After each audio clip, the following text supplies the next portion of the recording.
a todos ustedes, compañeros y compañeras, también a usted, profesor, y bueno, nosotros somos el equipo que vamos a exponer esta primera parte del libro y bueno, pues comencemos. Siguiente diapositiva, por favor. Bueno, en esta parte de introducción solamente voy a decir rápidamente lo que abarca el libro y es que la obra considera tres apartados o capítulos, pero dos son los grandes temas abordados. El primero es este que vamos a explicar nosotros, que se titula El discurso televisivo, y el segundo, la narrativa audiovisual. Temáticas complementarias que se fundamentan en una teoría clásica proveniente de la lingüística, pero que se extrapolan con las debidas adecuaciones al lenguaje audiovisual.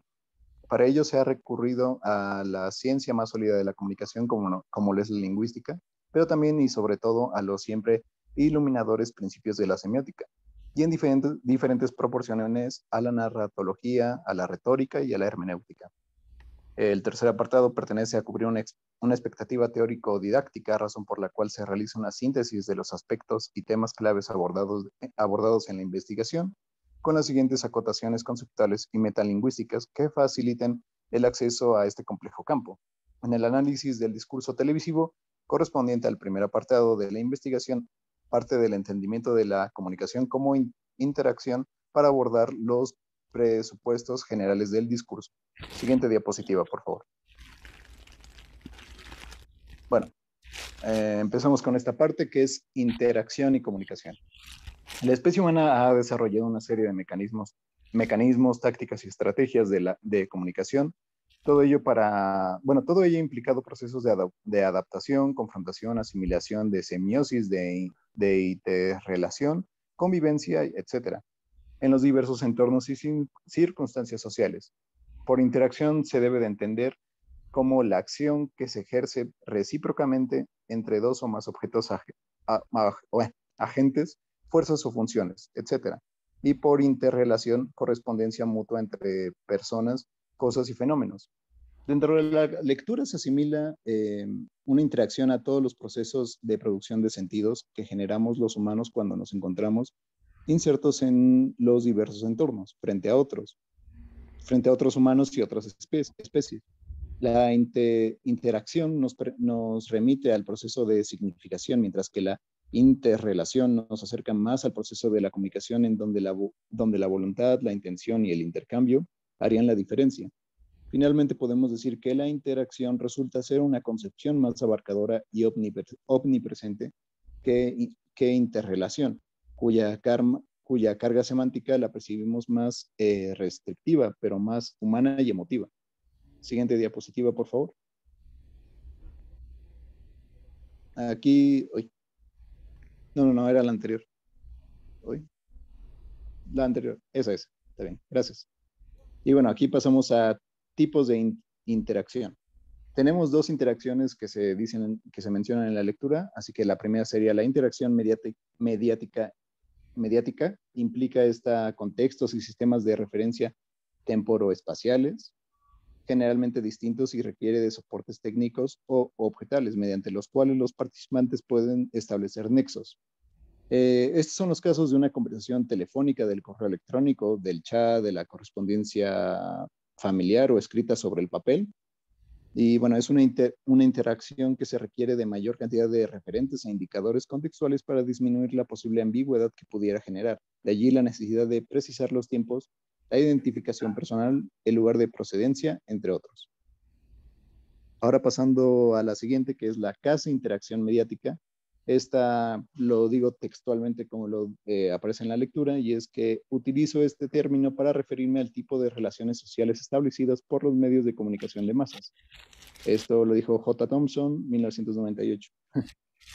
Y bueno, aquí también se dice otra parte en la lectura que las diferencias sustanciales con los dos tipos anteriores de interacción serían dos. Número uno, mientras las interacciones cara a cara y la mediática están dirigidas a personas específicas, mejor conocidas como destinatarios, los mensajes de la casi interacción mediática se orientan a perceptores generalmente desconocidos y dispersos.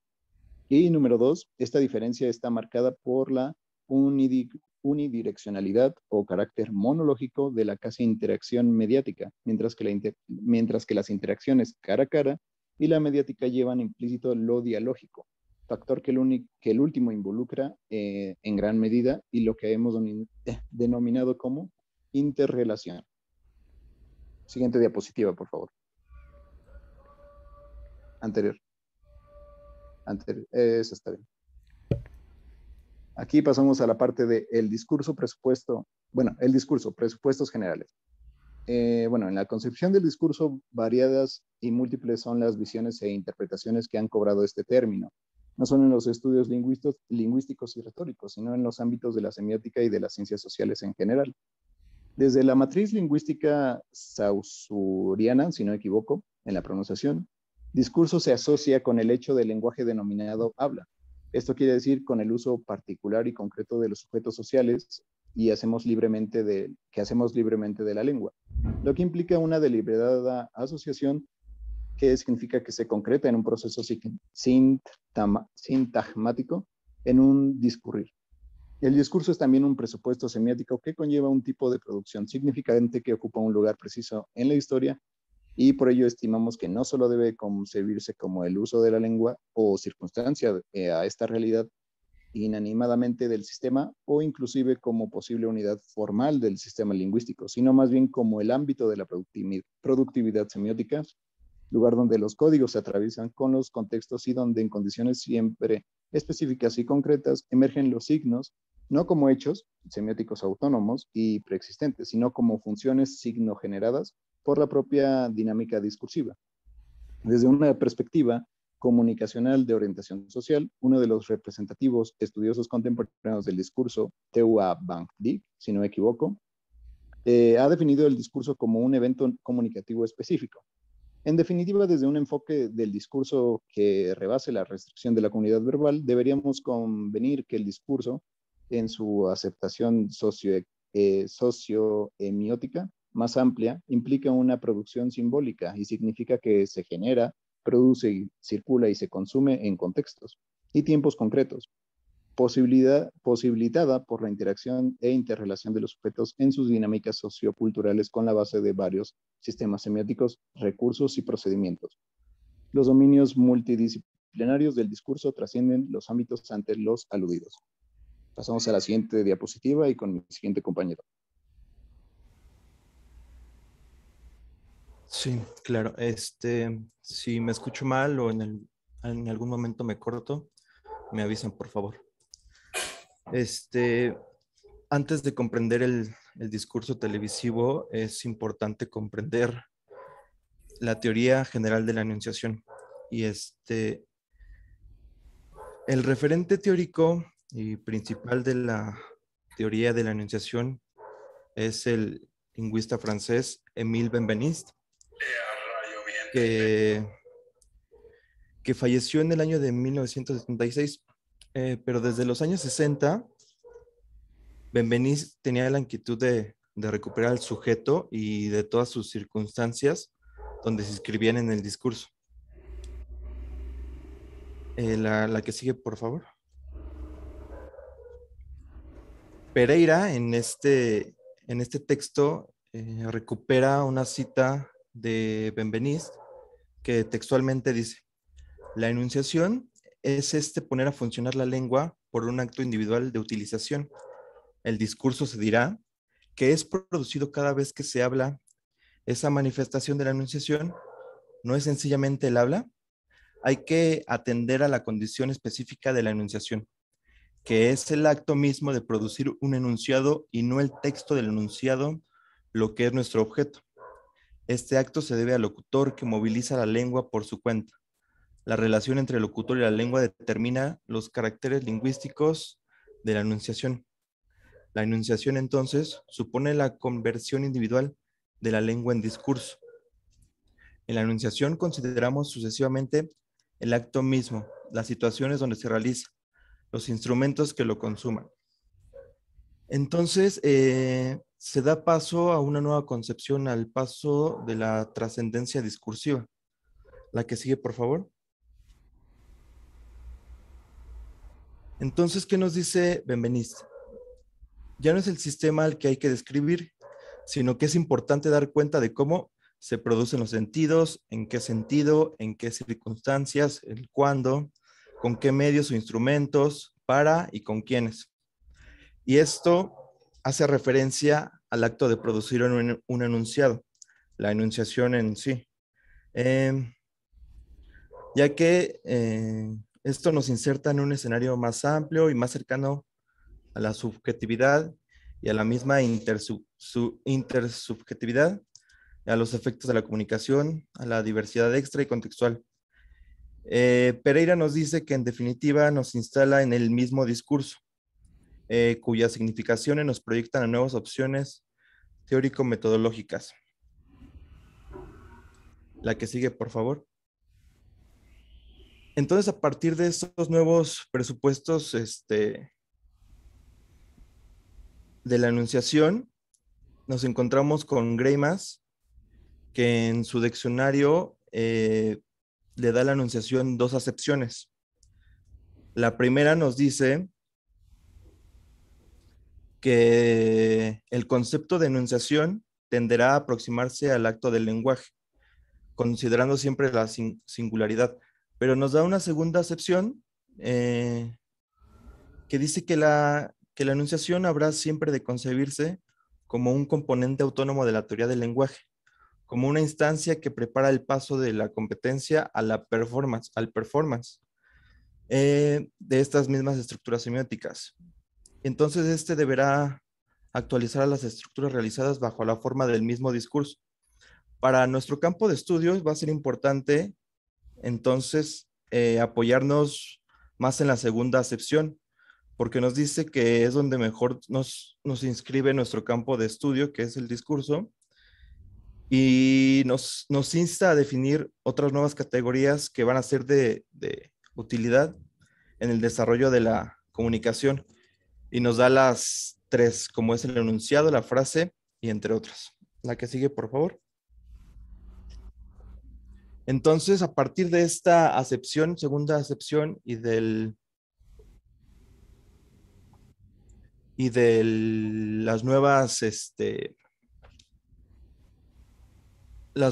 características, surge el enunciado y el discurso. Entonces, ¿qué es el enunciado y el discurso? El enunciado no es más que la unidad menor, un constituyente de este discurso. Oswald Ducrot, si no pronuncio mal, que quédense con ese nombre porque lo retomaremos más adelante, dice que todo discurso está constituido por una sucesión de enunciados, que estructuralmente un discurso a su vez se puede fragmentar en diversos enunciados, pero hay que tener en cuenta esto porque el discurso no se mide en la extensión o número de enunciados, sino más bien por los sentidos que produce. Este ejemplo lo podemos ver con la publicidad, por favor. La que sigue. Entonces nos encontramos con la publicidad que en sí, en los carteles, tiene un enunciado, pero este a su vez genera un discurso publicitario. La que sigue, por favor.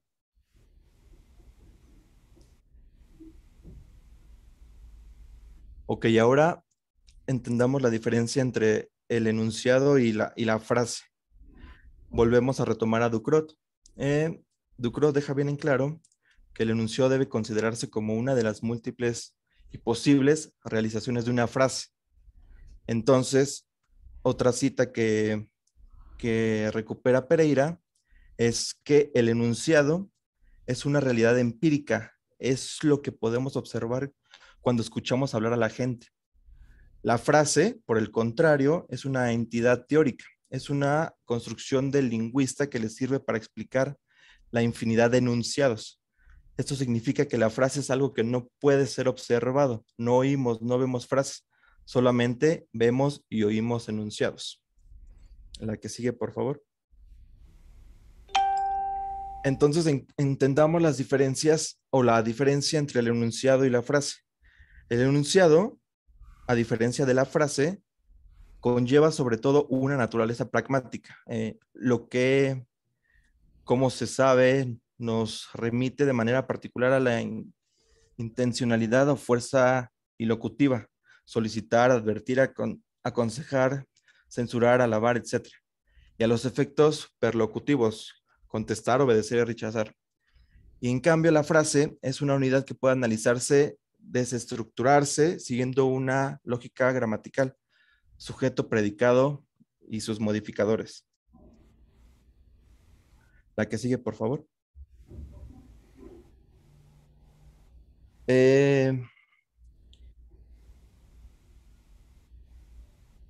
Benveniste da unas categorías en la teoría de la enunciación, que es el enunciador, el enunciatario, el sujeto de la enunciación y el sujeto del enunciado. Citando de nuevo a Greimas, se llamará enunciador al destinador implícito en la enunciación o de la comunicación en este ejemplo, distinguiéndolo así del narrador, equivalente al yo, por ejemplo, que es un actante obtenido por el procedimiento del desembrague e instalado explícitamente en el discurso. Paralelamente, el enunciatario correspondrá al destinatario implícito en la enunciación, que a diferencia del narratario, por ejemplo, el lector comprenderá que reconocible como tal en el enunciado. Así, entendido, el enunciatario no es solamente el destinatario de la comunicación, sino también el productor del discurso, al ser la lectura un acto del lenguaje, un acto de la significación, muy similar a la producción. El término sujeto de la enunciación, empleado a menudo como sinónimo del enunciador, abarca las dos posibles actantes de la primera del enunciador y del enunciatario. La que sigue, por favor. Llegamos a otro campo, que es de la teoría de la comunicación a la polifonía y argumentación lingüística. La que sigue, por favor. Llegamos a la pregunta: ¿cómo hacer entonces para encontrar en el texto el sujeto de la enunciación y el enunciatario? Esta pregunta la realiza Vittorino Sechetto, si no pronuncio mal de nuevo, en su escrito En la danza de los signos. Él realiza la pregunta y él mismo se responde conforme a la tradición de Benveniste, y responde que se puede encontrar a partir de las nuevas opciones, mediante los deícticos, pronombres personales, adverbios, apelativos, tiempos del verbo, etc. Vamos ahora a los audiovisuales, que en este caso es nuestro campo, que es el discurso televisivo. Son los planos, los movimientos de cámara, ciertos rumores, sonidos, etc. Todos los campos de la producción. Pero también nos dice que lo podemos encontrar en rasgos modalizantes, es decir, a manera en que el sujeto de la enunciación o del enunciado se hace presente. Por ejemplo, en los modos de que se representa. La que sigue, por favor.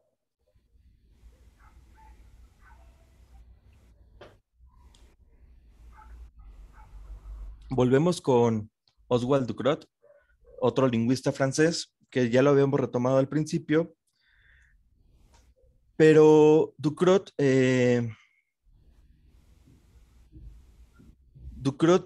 teoriza de nuevo la enunciación, entonces nos da una teoría polifónica de la enunciación, mediante la cual ha demostrado, sobre todo, que en el sentido de la enunciación se hacen presentes diferentes sujetos, diferentes voces, con estatus lingüísticos diferenciados. Ello implica, consecuentemente, que el autor de un enunciado no se expresa de forma directa, sino que a través de al menos tres funciones distintas que el autor francés denomina como el sujeto empírico, el locutor y el enunciador, también se puede dar la enunciación. Es decir, Ducrot nos da tres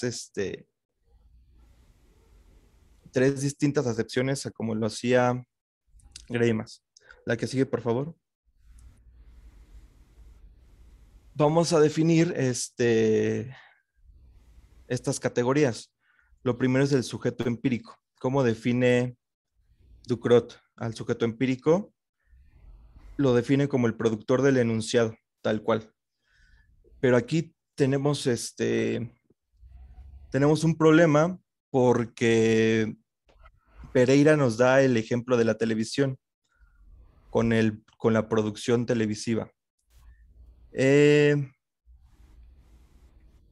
No sé si tengan en mente estos reality shows o estos diferentes programas que se hacen en Televisa o en TV Azteca. Yo pensé en algún momento en La Voz o en Exatlón. Pero entonces, ¿quién es el productor de estos? ¿Es TV Azteca o los dueños de los programas originalmente? Entonces, aquí está el primer elemento interesante para la reflexión, que Pereira dice que Ducrot no le da tanta importancia, pero para nosotros sí es importante. Pereira lo asocia con la fuente principal de estos. Entonces, pensando en un Big Brother, el productor fuente no es Televisa, el productor fuente es Endemol. Eso es a lo que se refiere Pereira, entendiendo a Ducrot con sujeto empírico. La siguiente categoría es el locutor. El locutor lo define Ducrot como el presunto responsable del enunciado, es decir, la persona a quien se le atribuye la responsabilidad de la enunciación en el enunciado mismo. También está un poco complejo. Pereira nos pone el ejemplo de que si a un carro se le pone un cartel de me vende, ¿quién sería el locutor? Pereira se contesta que mientras el sujeto empírico, que es el responsable, que en este caso podría ser el dueño que pegó el cartel, el locutor es el automóvil mismo, porque él es el responsable de enunciar que se vende. Y pasamos a la última categoría, aún un poco más complicada, del enunciador,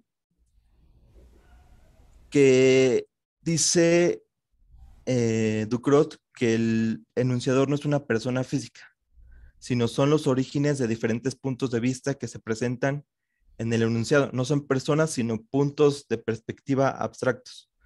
La que sigue.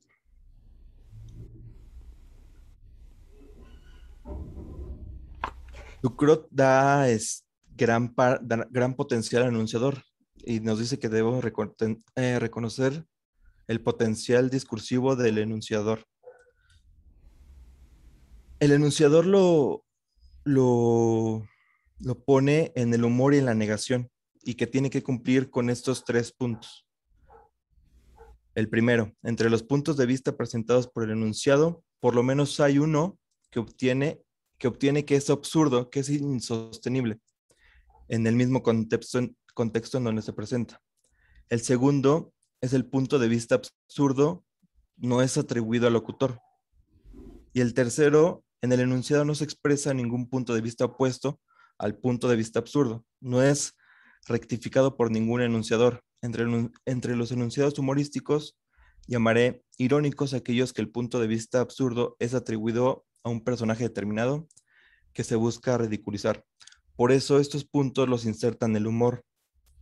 Y bueno, todo esto que acabo de decir es importante para entender después el discurso televisivo, que es lo que sigue a continuación. ¿Me escucho? Sí. Sí. La incorporación de la enunciación al andamiaje comunicacional nos ha permitido tender un puente formidable entre una vieja y tradicional tendencia gramatical e inclusive desde una semiótica de la primera generación centrada en el signo hasta una pragmática donde el texto-discurso enuncia explícitamente la subjetividad y la intersubjetividad. Al mismo tiempo, su incorporación también nos quiere recordar que el lenguaje, nuestro intérprete universal, no solo sirve para representar conceptualmente los entornos, generar nuevas realidades mediante acciones lingüísticas y reafirmarnos como sujetos de pasiones y emociones, sino que además, como menciona Paolo Fabri, en el lenguaje intervienen instancias de enunciación muy variables que, inscritas en los textos, tienen la virtud de transformar los relatos en discursos.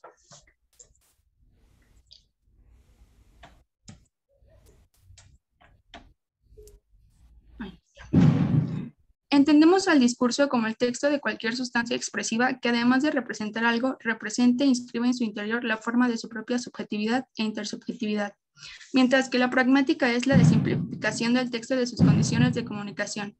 Parece algo abstracto, pero no lo es. Quiere decir sencillamente que un texto lleva inscritas en forma de sistema enunciativo las representaciones de cómo quiere ser considerado. Cuando me refiero a texto, hablo de cualquier tipo, ya sea cinematográfico, musical, literario, arquitectónico, teatral o televisivo, en donde vamos a encontrar... Espérame tantito, es que están tocando la puerta. Oigo.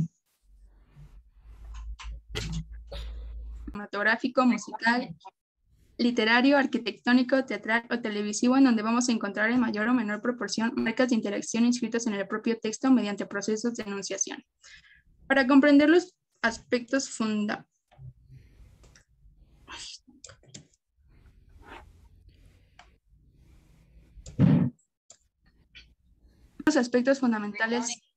de la enunciación que nos conduzcan al análisis discursivo televisivo, debemos mencionar los planos o formas de enunciación a través de los cuales el producto de la enunciación se concreta. Estas dos formas de enunciación son la discursiva y la histórica.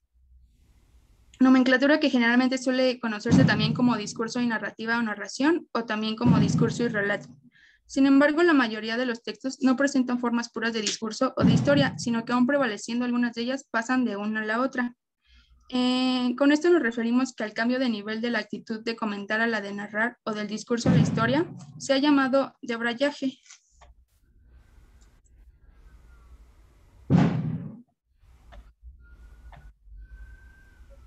Disculpe, profe, es que en mi pantalla no cambia, entonces... ya, ahí. Al cambio de nivel de la actitud de comentar a la de narrar o del discurso a la historia se ha llamado debrayaje, que se refiere que pasa de la enunciación al enunciado, y embrayaje, que se refiere a que pasa del enunciado a la enunciación. Bueno, ahora, siguiente, por favor. Bueno, ahora hablaré sobre la enunciación audiovisual tomada del libro Programación Televisiva, y Gustavo Orza la define como el mecanismo por el cual un emisor se apodera del aparato formal del lenguaje audiovisual y anuncia su posición de hablante, ya sea a partir de índices específicos o por medio de procedimientos accesorios. En este movimiento de captura del lenguaje audiovisual, el emisor instaura a otro enfrente de sí a partir del empleo de formas visuales, sonoras, lingüísticas o gráficas. En otras palabras, siguiente, por favor. Gracias.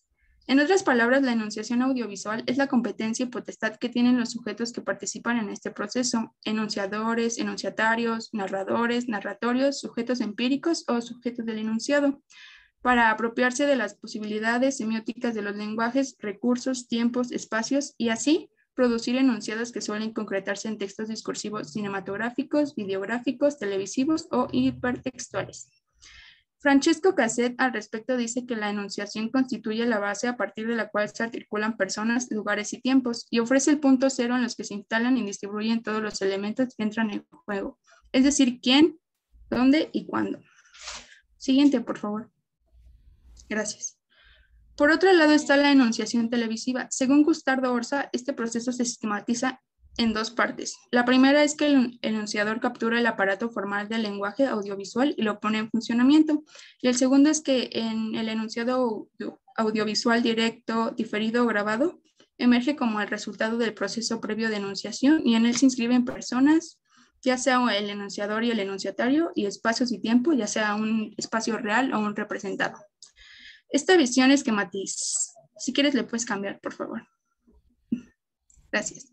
Esta visión esquematizada y operativa del autor conlleva en todo caso presupuestos que van más allá de esta reducción funcional, lo que implica confirmar que el discurso televisivo inscrito en la enunciación audiovisual solo es posible mediante el concurso de una compleja red de sujetos empíricos y virtuales, sujetos que en el discurrir audiovisual van dejando sus huellas o marcas que denuncian significaciones, que el investigador y la audiencia pueden rastrear o interpretar.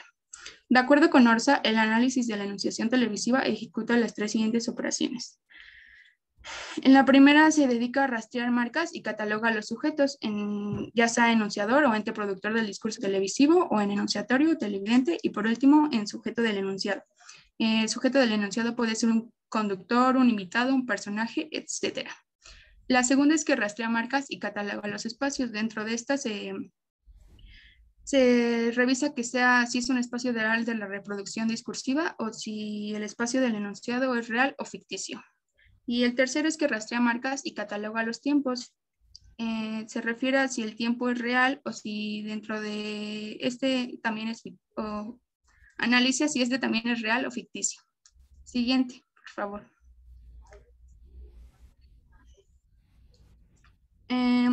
Rescatando las operaciones de la enunciación televisiva que mencioné anteriormente, podemos destacar dos que son las más importantes. Que los pilares sobre los cuales se sostiene y se articula fundamentalmente este proceso enunciativo son los sujetos, personas, personajes, espacios y tiempo. Y que ubicados y descritos estos elementos clave, tenemos la opción de rastrear las huellas y marcas del discursor televisivo, que se evidencian tanto en los sentidos del enunciado como en el proceso de la enunciación. Siguiente, por favor. Gianfranco Bettettini establece las huellas más significativas de lo textual. Entre ellas encontramos a los títulos, las angulaciones de los encuadres, movimientos de cámara, resultado de los procedimientos ópticos, composición figurativa, juego de miradas, efectos de montaje, uso marcadamente expresivo de color, mímica, voz en off, reglas del género o normas de estilo de contenido que puedan caracterizar la producción de un autor, de una escuela o de un sistema industrial. Siguiente, por favor. Por otro lado, la enunciación audiovisual, según Bettettini, estaría significada por tres marcas pragmáticas, en donde la participación del destinatario resulta clave en las determinaciones contextuales e intertextuales del consumo. La siguiente, por favor. Gracias. La primera huella se encarnaría entonces en la noción de lo que ha llamado paratexto, que recurre a una producción integradora cuya finalidad es imponer una modalidad del uso del texto. Bien definida, legitimar una forma única de acercamiento a los contenidos, favorecer el consumo de un modelo despersonalizado. Investigué un poco y para que entiendan mejor, el paratexto se conoce como aquellos mensajes, postulados o expresiones que complementan el contenido principal de un texto. Su finalidad es aportar más información sobre la obra en cuestión y organizar su estructura. Un ejemplo podría ser los títulos o los subtítulos de un libro. Al igual que un prólogo, una dedicatoria, un índice, una nota al margen y otros enunciados. Siguiente, por favor. La segunda huella pragmática del contexto se enmarca en la programación diacrónica y sincrónica vertical y horizontal de las estaciones difusoras, cuya organización, según Bettettini, evocaría la noción del palimpsesto. Con lo diacrónico vertical hay que entender como la asociación de programas de una misma estación que integran una programación diaria, semanal o mensual. Lo sincrónico horizontal pues, nos remite a programaciones o programas que emiten distintas estaciones o la misma estación o cadena en las mismas bandas horarias o en el mismo horario. Siguiente, por favor. Gracias.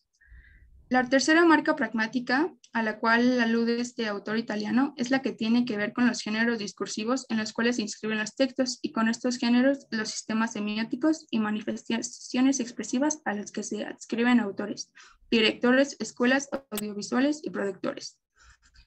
También investigué un poco y para que sea como más claro, la extratextualidad es la relación que existe entre un texto determinado de un autor y otro texto o textos de autor o autores diferentes.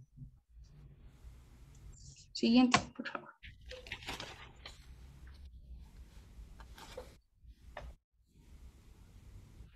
Bueno, el discurso televisivo es el resultado de la enunciación televisiva que se expresa o materializa en enunciados, los cuales al expandirse y unirse semióticamente forman el nombre de discurso. Gracias al discurrir de los sujetos en el espacio-tiempo y la apropiación del aparato formal del lenguaje televisivo, estos logran formalizarse y fijarse en constructos semióticos que llamamos textos. Dichos textos, debido a la dinámica discursiva que los genera y a la herencia transtextual proveniente de la literatura, el teatro, la ópera, la fotografía y el cine, Adoptan la forma de géneros y formatos televisivos que están destinados a circular y discurrir en la programación con el nombre de programas. Siguiente diapositiva, por favor. Bueno, el texto es un término que se asimila con mucha frecuencia al discurso, por ello Greimas y Cortes, que se dieron cuenta de esta sinonimia, mencionan que los dos términos texto y discurso pueden ser indiferentemente aplicados para designar el eje sintagmático de las semióticas no lingüísticas, que pueden ser el ritual o un baile como el ballet, los cuales pueden ser considerados como texto o como discurso. Entonces, para ellos la semiótica textual no se distingue en principio de la semiótica discursiva. Y desde una perspectiva semiótica, Alberto Pereira define el texto como cualquier constructo sígnico que se actualiza en el discurso, sin importar las sustancias expresivas con las cuales se haya construido o estructurado. De esta idea se entiende que el texto puede ser una película, una publicidad, una pintura, una sinfonía, una obra de teatro o una poesía. Esto ha presupuesto que el discurso se asimile como el proceso sintagmático, mientras el texto se asimile sobre el eje paradigmático.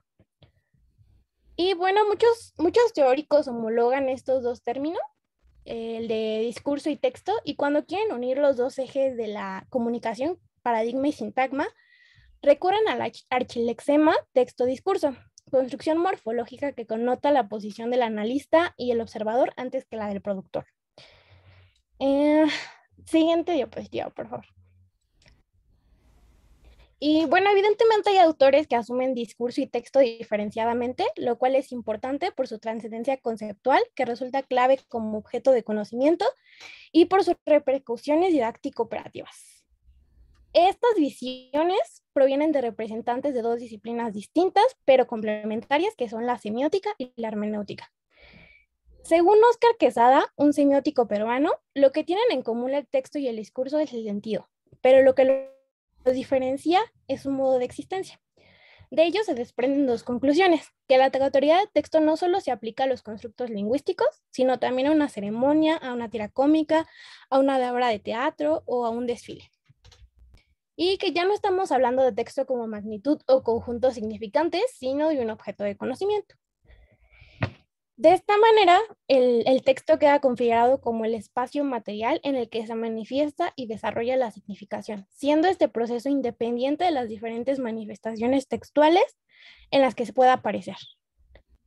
Roland Barthes también sostiene que el discurso es el contenido semiótico del texto, es decir, un proceso semiótico que el sujeto actualiza en el texto real.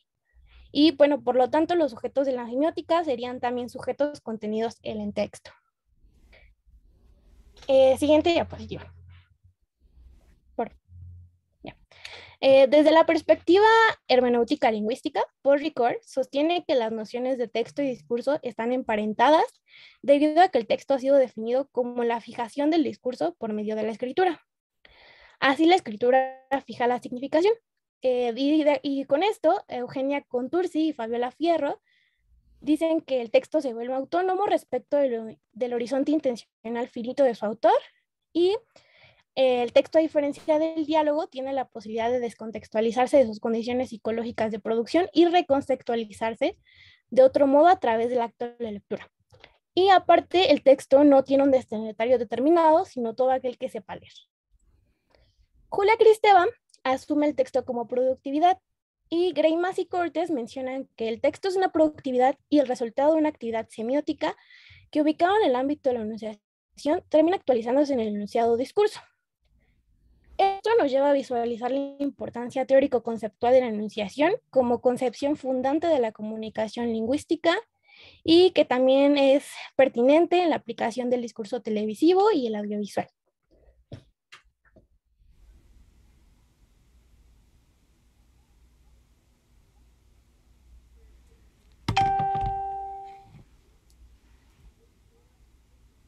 Y bueno, eso sería todo por nuestra parte. Sí, gracias.